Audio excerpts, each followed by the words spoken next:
Leave this recorded event now to take you live to New Orleans, where President Obama is marking the 10-year anniversary of Hurricane Katrina.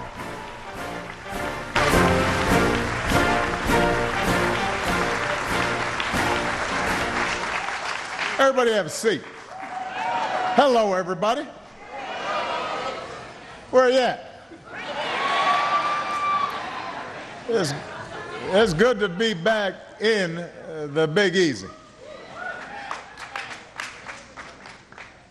And this is the weather in August all the time, right? Everything? As soon as I land in New Orleans, first thing I do is get hungry. When I was here with the family a few years ago, I had a shrimp po' boy at Parkway Bakery and Tavern. I still remember it. That's how good it was. And one day after I leave office, maybe I'll finally hear Rebirth at the Maple Leaf on Tuesday night. I'll get a chance to see the Mardi Gras and somebody tell me what Carnival for. But right now, I just go to meetings. I want to thank Michelle for the introduction, and more importantly, for the great work she's doing, what she symbolizes, what she represents in terms of the city bouncing back. I want to acknowledge a great friend and somebody who has been working tirelessly on behalf of this city, and he's following a family legacy of service. Your mayor, Mitch Landrieu. Proud of him. His beautiful wife, Cheryl. Senator Bill Cassidy is here. Where'd Senator Cassidy go? There he is. Congressman Cedric Richmond. Where's the Congressman? There he is over there. We've got a lifelong champion of Louisiana in your former senator, Mary Landrieu, in the House. Mary. I want to acknowledge a great supporter to the efforts to recover and rebuild, Congressman Hakeem Jeffries from New York, who has traveled down here with us. To all the elected officials from Louisiana and Mississippi who are here today, thank you so much for your reception. I'm here to talk about a specific recovery. But before I begin to talk just about New Orleans, I want to talk about America's recovery. Take a little moment of presidential privilege to talk about what's been happening in our economy. This morning we learned that our economy grew at a stronger and more robust clip back in the spring than anybody knew at the time. The data always lags. We already knew that over the past 5.5 years our businesses have created 13 million new jobs. These new numbers that came out showing that the economy was growing at a 3.7% clip means that the United States of America remains an anchor of global strength and stability in the world. That we have recovered faster, more steadily, stronger than just about any economy after the worst financial crisis since the Great Depression. And it's important for us to remember that strength. It's been a volatile few weeks around the world. And there's been a lot of reports in the news and stock market swinging and worries about China and about Europe. But the United States of America, for all the challenges that we still have, continue to have the best cards. We just got to play them right. Our economy has been moving and continues to grow, and unemployment continues to come down. And our work is not yet done, but we have to have that sense of steadiness and vision and purpose in order to sustain this recovery so that it reaches everybody and not just some. It's why we need to do everything we can in government to make sure our economy keeps growing. That requires Congress to protect our momentum, not kill it. Congress is about to come back from a 6-week recess. The deadline to fund the government is, as always, the end of September. And so I want everybody just to understand that Congress has about a month to pass a budget that helps our economy grow. Otherwise, we risk shutting down the government and services that we all count on for the second time in 2 years. That would not be responsible. It does not have to happen. Congress needs to fund America in a way that invests in our growth and our security and not cuts us off at the knees by locking in mindless austerity or short-sighted sequester cuts to our economy or our military. I've said I will veto a budget like that. I think most Americans agree. We've got to invest in, rather than cut, things like military readiness, infrastructure, schools, public health, the research and development that keeps our companies on the cutting edge. That's what great nations do. That's what great nations do. So, and you know, eventually we're going to do it anyway, so let's just do it without too much. Let's do it without another round of threats to shut down the government. Let's not introduce unrelated partisan issues. Nobody gets to hold the American economy hostage over their own ideological demands. You, the people who send us to Washington, expect better. Am I correct? So my message to Congress is pass a budget, prevent a shutdown, don't wait till the last minute, don't worry our businesses or our workers by contributing unnecessarily to global uncertainty. Get it done, and keep the United States of America the anchor of global strength that we are and always should be. Now, that's a process of national recovery that from coast to coast we've been going through. But there's been a specific process of recovery that is perhaps unique in my lifetime. Right here in the state of Louisiana, right here in New Orleans. Well, not long ago, our gathering here in the lower 9 probably would have seemed unlikely. As I was flying here today with a homegirl from Louisiana, Donna Brazil, she saved all the magazines, and she was whipping them out, and one of them was a picture of the lower 9th right after the storm had happened. And the notion that there'd be anything left seemed unimaginable at the time. Today, this new community center stands as a symbol of the extraordinary resilience of this city, the extraordinary resilience of its people, the extraordinary resilience of the entire Gulf Coast and of the United States of America. You are an example of what is possible when, in the face of tragedy and in the face of hardship, good people come together to lend a hand. And brick by brick, block by block, neighborhood by neighborhood, you build a better future. And that, more than any other reason, is why I've come back here today. Plus, Mitch Landrieu asked me to.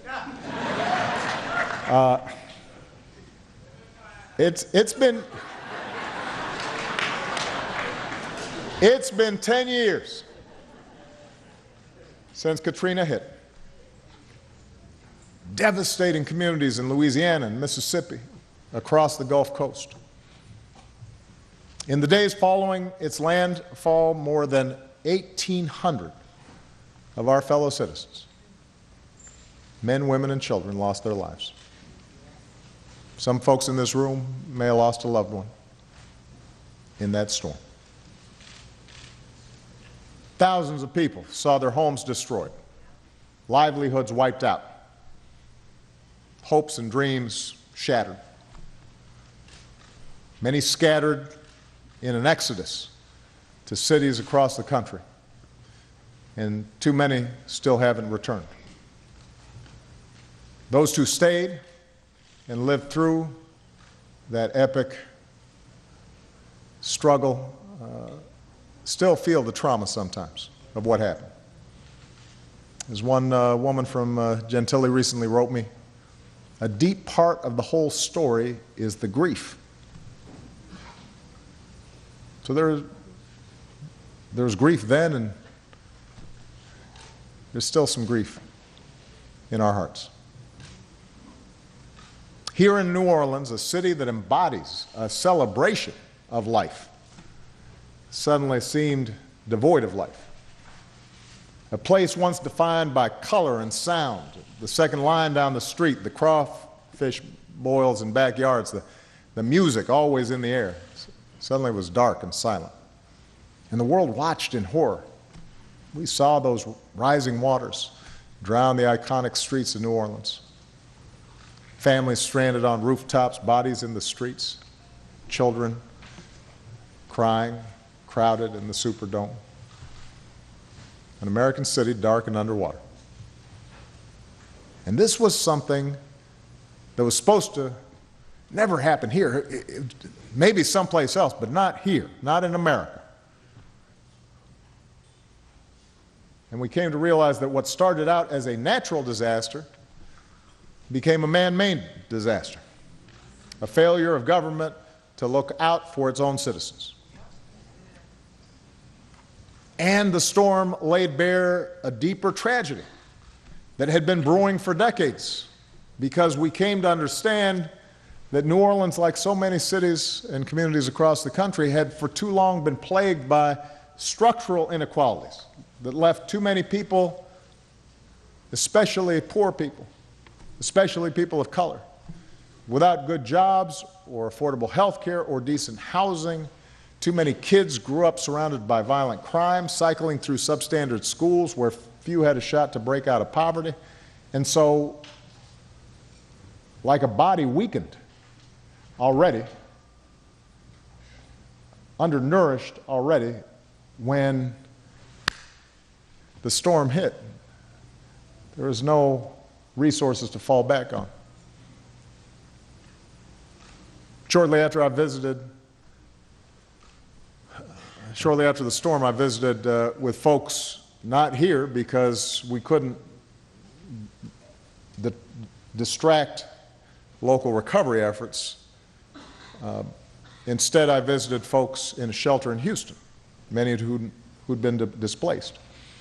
And one woman told me, we had nothing before the hurricane, and now we have less than nothing. We had nothing before the hurricane, now we had less than nothing. And we acknowledge this loss and this pain, not to dwell on the past, not to wallow in grief. We do it to fortify our commitment and to bolster our hope, to understand what it is that we've learned and how far we've come. Because this is a city that slowly, unmistakably, together, is moving forward. Because the project of rebuilding here wasn't just to restore the city as it had been, it was to build a city as it should be. A city where everyone, no matter what they look like, how much money they got, where they come from, where they're born, has a chance to make it.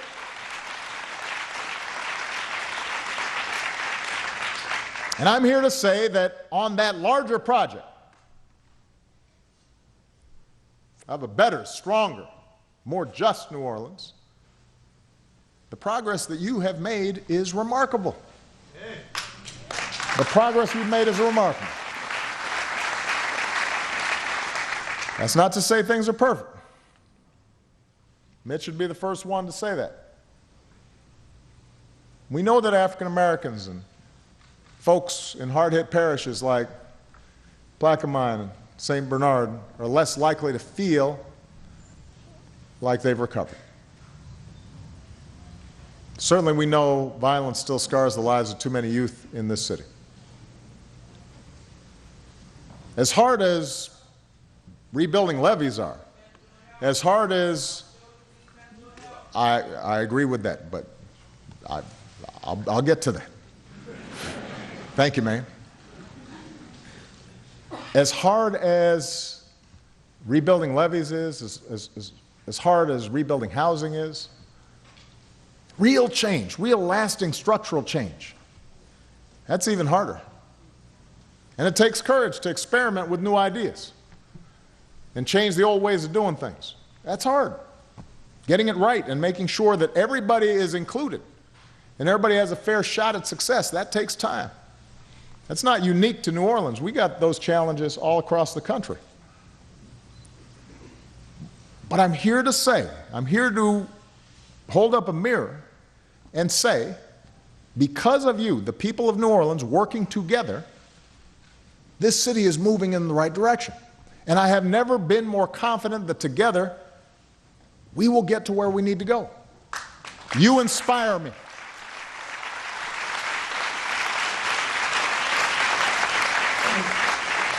Your efforts inspire me, and no matter how hard it's been and how hard and how long the road ahead might seem, you're working and building and striving for a better tomorrow. I see evidence of it all across this city. And by the way, along the way, the people of New Orleans didn't just inspire me, you inspired all of America. Folks have been watching what's happened here, and they've seen a reflection of the very best of the American spirit. As president, I've been proud to be your partner. Across the board, I've made the recovery and rebuilding of the Gulf Coast a priority. I made promises when I was a senator that I'd help, and I've kept those promises.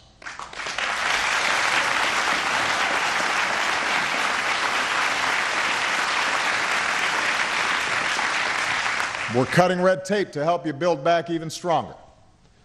We're taking the lessons we've learned here, we've applied them across the country, including places like New York and New Jersey after Hurricane Sandy.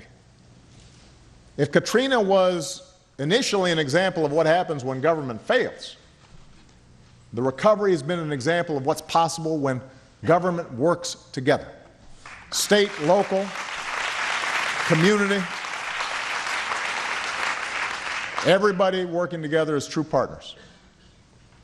Together, we've delivered resources to help Louisiana, Mississippi, Alabama, and Florida rebuild schools and hospitals, roads, police and fire stations, restore historic buildings and museums. And we're building smarter, doing everything from elevating homes to retrofitting buildings to improving drainage so that our communities are better prepared for the next storm. Working together, we've transformed education in this city. Before the storm, New Orleans public schools were largely broken, leaving generations of low-income kids without a decent education. Today, thanks to parents and educators, school leaders, nonprofits, we're seeing real gains in achievement with new schools, more resources to retain and develop and support great teachers and principals. We have data that shows before the storm, the high school graduation rate was 54%. Today, it's up to 73%.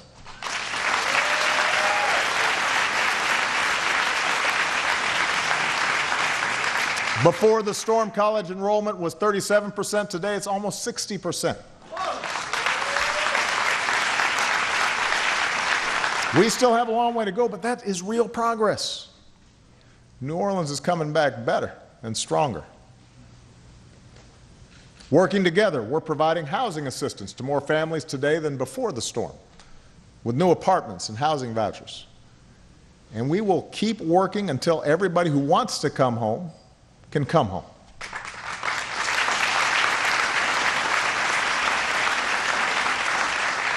Together, we're building a New Orleans that is as entrepreneurial as any place in the country, with a focus on expanding job opportunities and making sure that more people benefit from a growing economy here. We're creating jobs to rebuild the city's transportation infrastructure, expanding training programs for industries like high-tech manufacturing, but also water management, because we've been building some good water management around here, and we want to make sure everybody has access to those good, well-paying jobs. Small businesses like Michelle's are growing. It's small businesses like hers that are helping to fuel 65 straight months of private sector job growth in America. That's the longest streak in American history.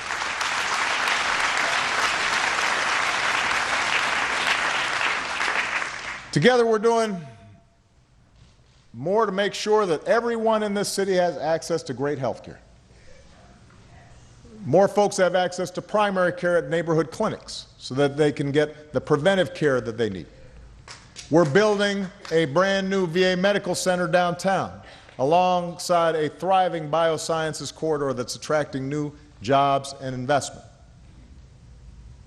We are working to make sure that we have additional mental health facilities across the city and across the country. And more people have access to quality, affordable health care. Some of the more than 16 million Americans who've gained health insurance over the past few years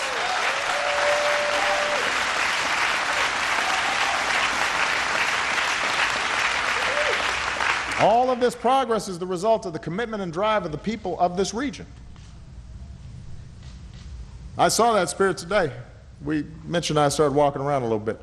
Such a nice day outside. And we went to Faubourg Lafitte. We were in Tremé, and we saw returning residents living in brand new homes, mixed income, new homes near schools and clinics and parks, child care centers, more opportunities for working families. We saw that spirit today at Willie Mae's Scotch House. After Katrina had destroyed that legendary restaurant, some of the best chefs from the country decided America could not afford to lose such an important place, so they came down here to helped rebuild, and I just sampled some of her fried chicken. It was really good. Although I did get a grease spot on my suit. But that's okay. If you come to New Orleans and you don't have a grease spot somewhere, then you didn't enjoy the city.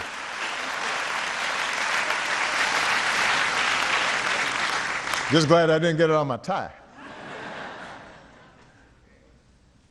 We all just heard that spirit of New Orleans and the remarkable young people from Roots of Music.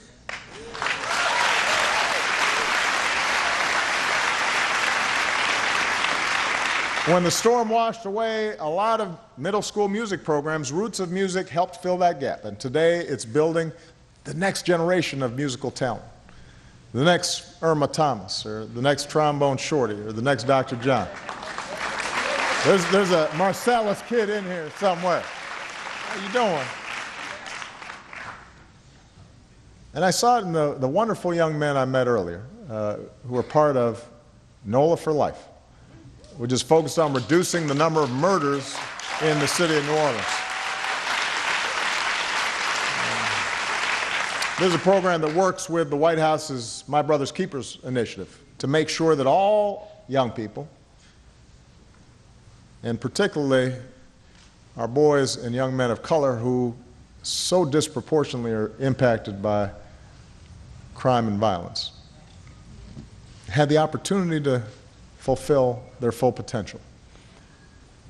In fact, after the storm, this city became a laboratory for urban innovation across the board. And we've been tackling with you as a partner all sorts of major challenges, fighting poverty, supporting our homeless veterans, and as a result, New Orleans has become a model for the nation as the first city, the first major city to end veterans' homelessness, which is a remarkable achievement. You're also becoming a model for the nation when it comes to disaster response and resilience. We learned lessons from Katrina. So the U.S. Army Corps of Engineers developed stricter standards, more advanced techniques for levees. Here in Louisiana, we've built a $14 billion system of improved levees and pump stations and gates, a system that stood the test of Hurricane Isaac. We've revamped FEMA, and I just have to say, by the way, there's a man named Craig Fugate who runs FEMA and has been doing extraordinary work, and his team all across the country every time there's a disaster. I love me some Craig Fugate.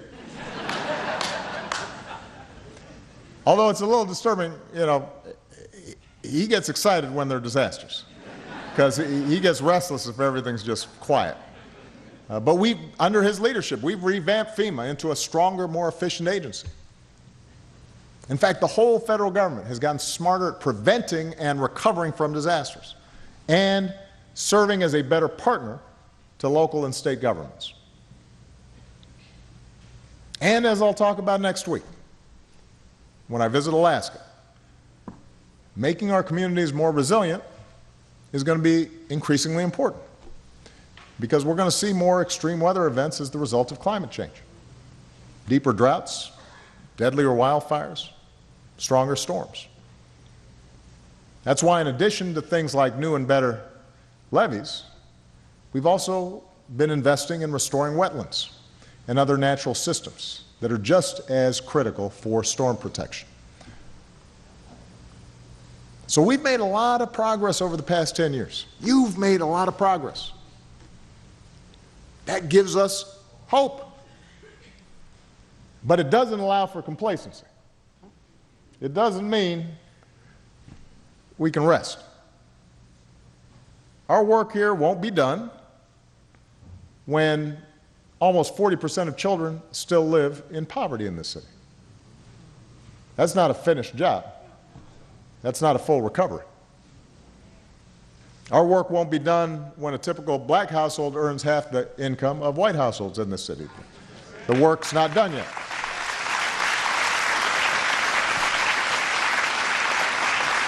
Our work's not done when there's still too many people who have yet to find good affordable housing. And too many people, especially African American men, who can't find a job. Not when there's still too many people who haven't been able to come back home. Folks who, around the country, every day live the words sung by Louis Armstrong, "Do you know what it means to miss New Orleans?" But the thing is, the people of New Orleans, there's something in you guys that is just irrepressible. You guys have a way of making a way out of no way. You know the sun comes out after every storm. You've got hope. Especially your young people reflect hope. Young people like Victor York Carter. Where's Victor? Victor York Carter. Stand up, Victor. I was just talking to Victor. I had some lunch with him. These fine young men that I just met with. Stand up, everybody. See, these are the guys who I eat chicken with.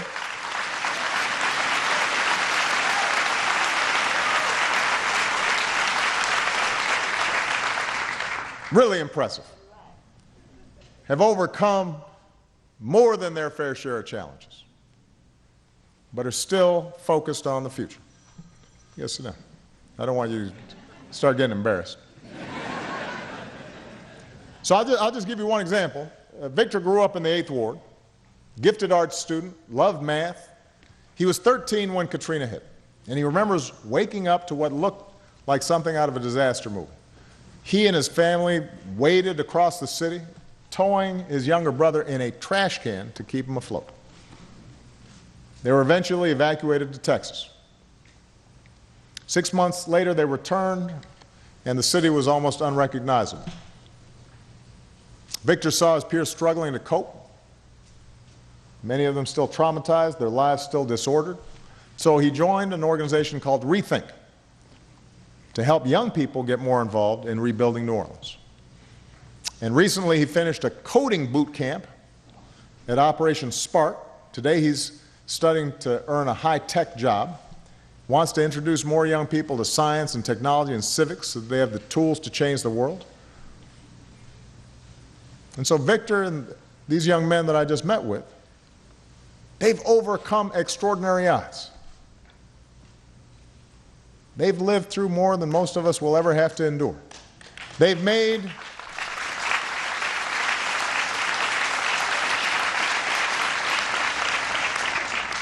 some mistakes along the way. But for all that they've been through, they have been just as determined to improve their own lives, to take responsibility for themselves, but also to try to see if they can help others along the way. So when I talk to young men like that, that gives me hope. It's still hard. I told them they can't get down on themselves. Tough stuff will happen along the way.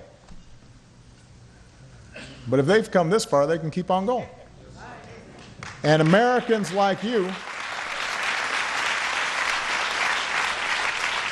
the people of New Orleans, young men like this, you're what recovery has been all about. You're why I'm confident that we can recover from crisis and start moving forward.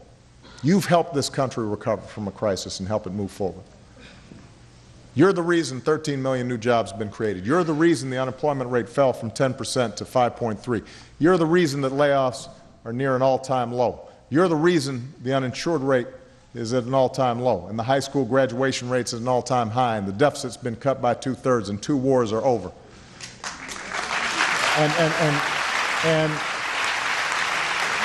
And nearly 180,000 American troops who were serving in Iraq and Afghanistan have now gone down to 15,000. And a clean energy revolution is helping to save this planet. You're the reason why justice is expanded, and now we're focused on making sure that everybody's treated fairly under the law, and why people have the freedom to marry whoever they love from sea to shining sea. You know, I tell you,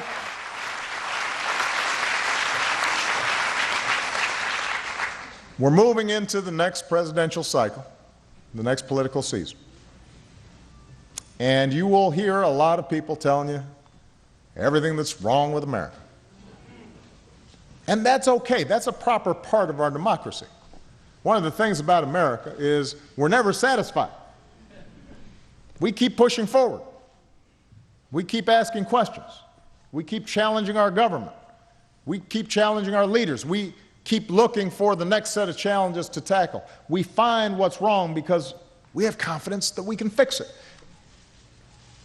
But it's important that we remember what's right and what's good and what's hopeful about this country. It's worth remembering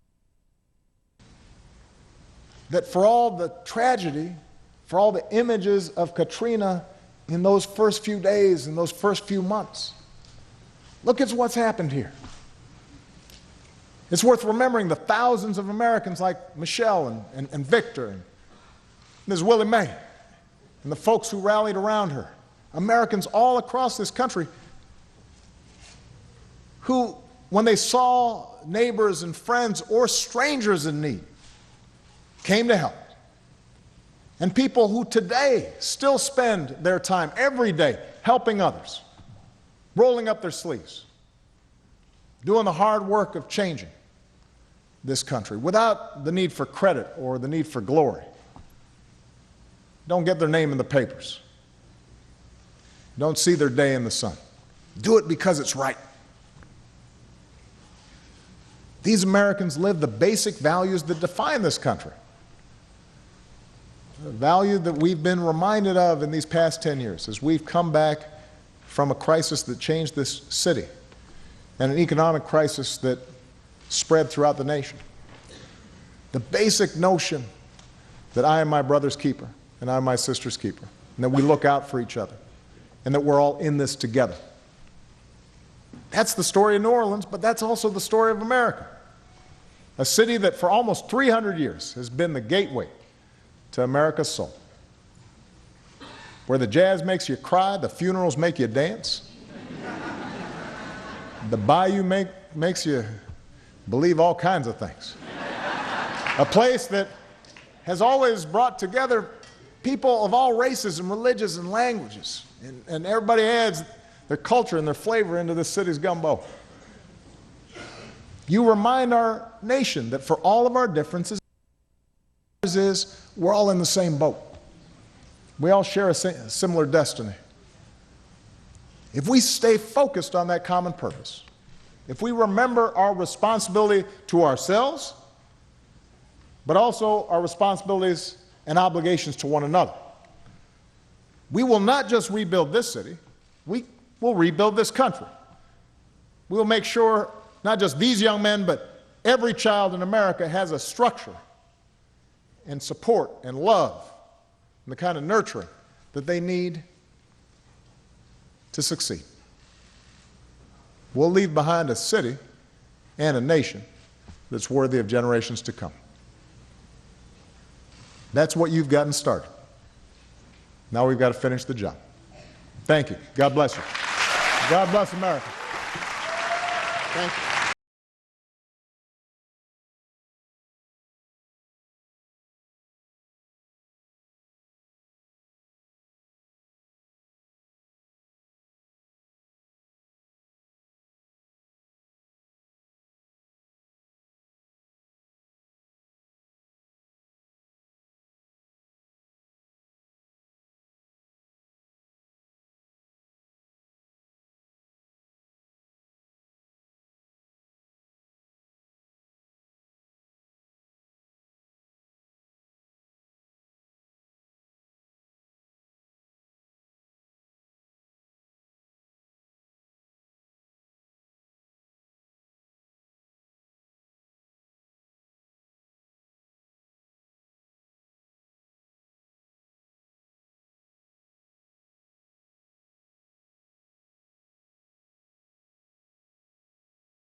in New Orleans, marking the 10-year anniversary of Hurricane Katrina. As our coverage of the 10th anniversary of Katrina continues here on C-SPAN. In fact, more coverage coming up tomorrow and Saturday on Washington Journal, and we'll be back in New Orleans on Saturday evening for a commemoration event there. Live coverage here on C-SPAN. Now, though, a chance for you to weigh in on what you heard from the president, your reaction to his speech today in New Orleans. He was visiting a community center in the lower 9th Ward of New Orleans that was impacted severely by Hurricane Katrina 10 years ago.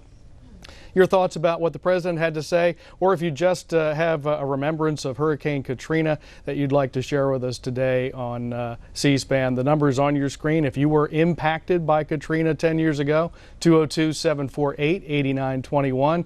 Everybody else, the number's 202-748-8920. A couple of tweets. Mark Knoller of CBS News posted a couple of pictures of the president and New Orleans Mayor Mitch Landrieu going door to door to chat with residents in Treme today. And this from the New York Times coverage of the Katrina story, that locals fear that Treme, New Orleans' birthplace of jazz, could be turned into a gated community. Let's go to your calls. Tanya is first up in Lithonia, Georgia. Go ahead. Yes, I'd just like to say... Tanya, you with us? Yes, I'm right here. I can't hear. I can barely hear you in the background there, Tanya. Go ahead with your comment. I just wanted to say I'm so happy that President Obama addressed the situation with Katrina today. There are people that really, really would love to come home, but clearly the president is unaware that the people that own properties that rent out the homes are price gouging. So many of us are unable to return home. I do pray that the other survivors have been able to build a foundation, for a new life and what have you, as we have here out here in Georgia. But I, too, would like to go home.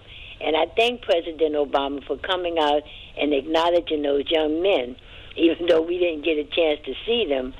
But he did acknowledge them and their, experiences. And I thank C-SPAN for covering the story as well. Thanks for the call, Tanya. I should mention, if you'd like to tweet us, you can get on Twitter and tweet us at C-SPAN, or send a comment to us, post it on Facebook, our Facebook page at facebook.com/C-SPAN. Post your comment there. And we'll go back to the calls. Eric in St. Petersburg, Florida. Go ahead. Hello? Go ahead, Eric. You're on the air. I just want to say I want to send my donuts out to all the people that we lost lives in Katrina. And I want to send my thanks to everybody that's in this nation that's standing together. But I would like to say something about tragedies. When we all be told that tragedies, that Hurricane Katrina was the #1 tragedy of the United States of America, it wasn't. So we are teaching our kids wrong. The #1 tragedy was the United States of America was slavery. If you go back to all the lives was killed, all the lives was raped, all the people was buried, burned, even the Civil War. That was our #1 tragedy here in the United States of America. Thanks for calling, Eric. Joe is in Kenner, Louisiana. How did Katrina impact you, Joe? Joe, you with us? I hear some background noise there. We'll put Joe on hold and see if we can get him back on the line in a second.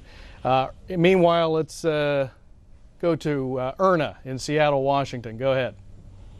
Hello. I am so glad to have this opportunity. I was so enthralled by President Obama's tribute to the, survivors of the Katrina hurricane.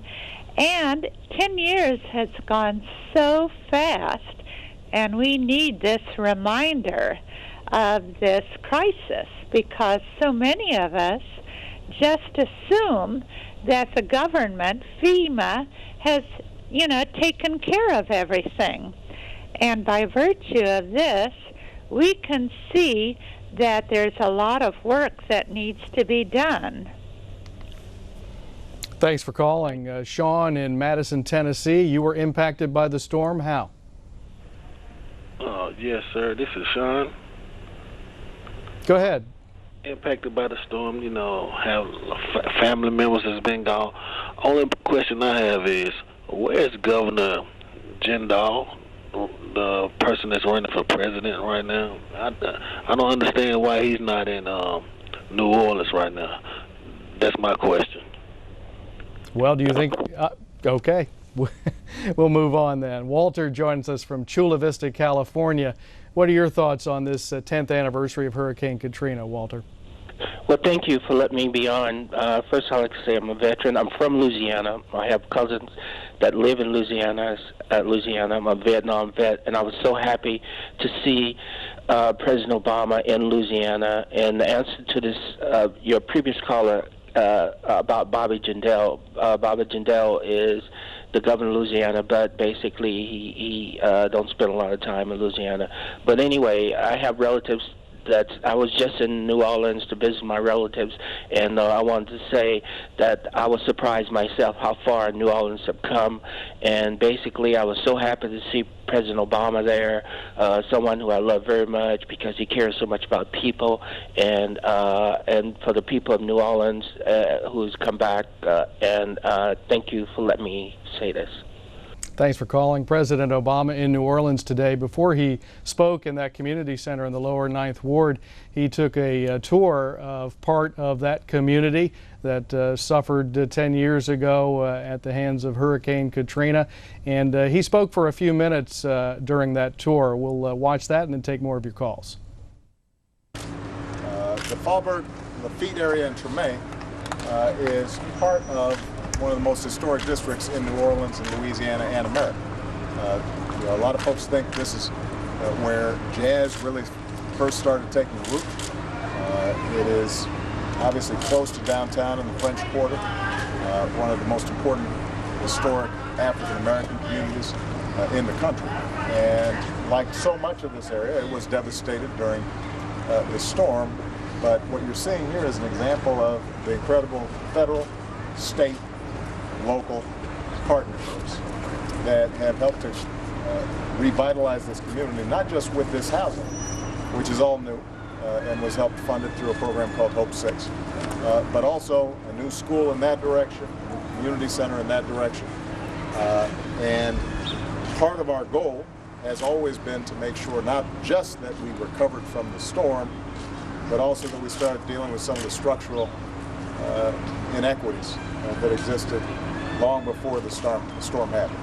And I'm going to say nice things about him later, but I'm going to make sure to say that none of this would have happened had it not been for the outstanding leadership of Mayor Mitch Landry, who has been just an unbelievable partner throughout this entire process. We're really proud of what he's doing. You can see the results here. Now, just because the houses are nice doesn't mean our job's done. This is a community, obviously, that still has a lot of poverty. There's an area where young people still too often are taking the wrong path before they graduate from high school. There's a community that still needs resources and still needs help. But the fact that we can make this many strides 10 years after a terrible, epic disaster, I think is an indication of the kind of spirit that we have in this city, and it's reflected in our mayor here. So we're proud of him. President Obama in the lower 9th Ward of New Orleans this afternoon prior to his speech at a community center also in that neighborhood. And your calls for the next 5 or 10 minutes, your reaction to the president's remarks today as he marked the 10th anniversary of Hurricane Katrina, and your thoughts about the 10 years since that hurricane, the recovery. Are we ready for the next big storm? Your remembrances of the storm itself. Go back to the phones. Mary joins us from Atlanta. Go ahead. Hi, I was not impacted by the Katrina, but my heart go out to everyone that was there, and I'm just glad that Obama had a chance to go out and talk to the people there. And thank you. Thank you. Joe in Kenner, Louisiana. Clearly you were impacted by the storm if you were there. Tell us about that. Yes, how you doing, sir? Good. My name is Joe. I was raised in New Orleans, Born in New Orleans. I was born in Charity Hospital in New Orleans. Don't even have Charity no more. A lot of stuff happened. It's gone. A lot of schools, like my old high school, got changed to a whole new name and just took a lot of stuff that we believed in and was raised up in. It's gone. Katrina was a hailstone, but come to find, I'm happy the president acknowledged that it was a man-made storm. Like New Orleans was destroyed by man, and it was just like the government didn't build the levee strong enough for us to survive. I love my city. I'm happy I'm back home. Thank you everyone who helped us during when we was at our worst, when we was down. And everybody who helped us, I thank y'all. Come back, come see us, come holler at us, come have a drink, come have a hurricane with us on Bourbon Street. Come back to the city. Don't believe about the crime and something gonna happen to you, but nothing is not gonna happen to you. You helped us, and we remember y'all who helped us. Come back and have fun. Come on down here. Don't be scared to come down here. I see you smiling on TV, but come on down here and help us, sir. Y'all come. Thanks for the invite, Joe. Invitation to come back to New Orleans 10 years after Katrina. Let's go to Christopher now in Palm Bay, Florida. Hello, how are you doing? This is Christopher Duncan calling out of Palm Bay, Florida, and I'm just so excited of the President's remarks. It proved true leadership, but I was one of the people here as a community worker in Palm Bay that helped with a lot of families that came here, and that's when I first got here to Florida. Helped a lot of families that came here for relief, and the words of him were just leadership. As a man of color, it encouraged me. It made me believe that when we all work together, great things can happen, and that's why I'm determined to do great things and put people before policy, and that's something that I do daily. I'm a father of 4 girls.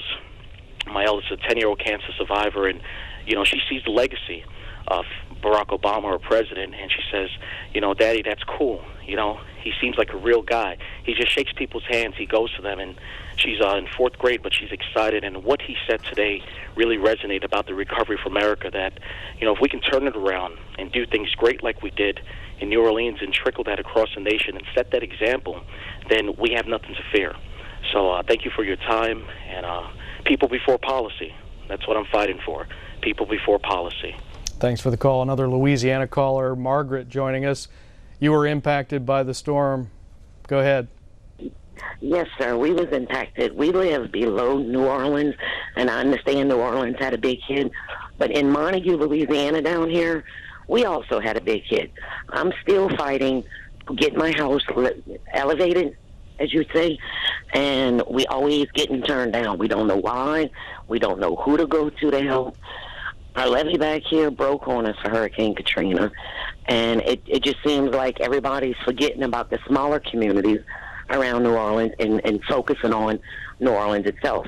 Don't get me wrong, I know New Orleans was hit, but we were also hit too, and we're not getting the help we should be getting. Thanks for calling, Margaret. In fact, this story from USA Today, Margaret bringing up the case that a lot of other areas were hit hard by Hurricane Katrina. And in USA Today, Kathleen Koch writes, Mississippi's often forgotten Katrina resurrection. On Hurricane's 10th anniversary, we should recognize the Magnolia State's struggle and triumph. She writes, for the past 10 years, I've had a chip on my shoulder. To be more precise, a brick. It's all I have left from my childhood home on the Gulf Coast.